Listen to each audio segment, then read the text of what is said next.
ডাইনি পরিবার তখন গুড় চুরির ক্লান্তিতে ঘুমাচ্ছিল। এই শুনে তারা লাফিয়ে উঠল।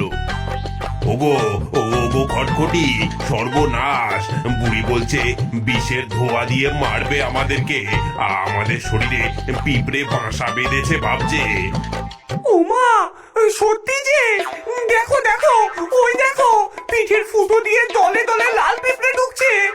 এরা তো আমাদের কামড়ে একেবারে শেষ করে দেবে। ওরে বাবা, ওরে বাবা গো, ও বাবা, একই জ্বালা! দূর ব্যাং, দূর! আরে চুপ কর, এখনই যুদ্ধ করতে হবে। বুড়ি যদি টের পায় যে পিঠের ভেতরে আমরা আছি, তবে আগুনে ফেলে দেবে। আর যদি চুপ থাকি, তবে এই রাক্ষসে পিঁপড়েরা আমাদের জ্যান্ত খেয়ে ফেলবে।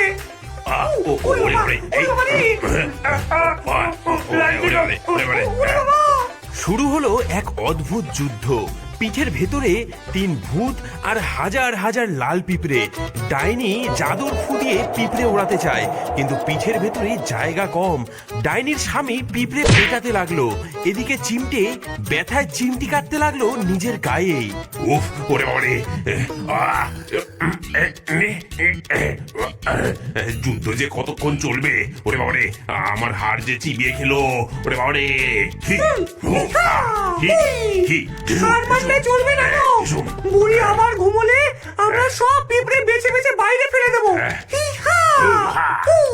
আজ সারা রাত আমাদের পিঁপড়ে শিকারী হতে হবে।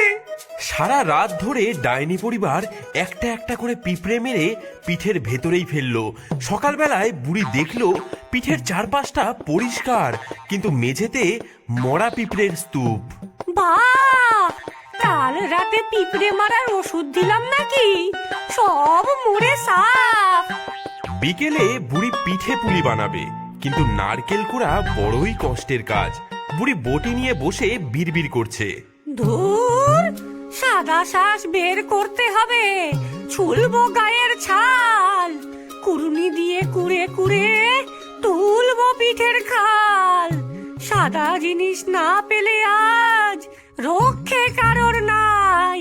কুড়ুনি দিয়ে ঘষে ঘষে করবো ছাল চামড়া খাই।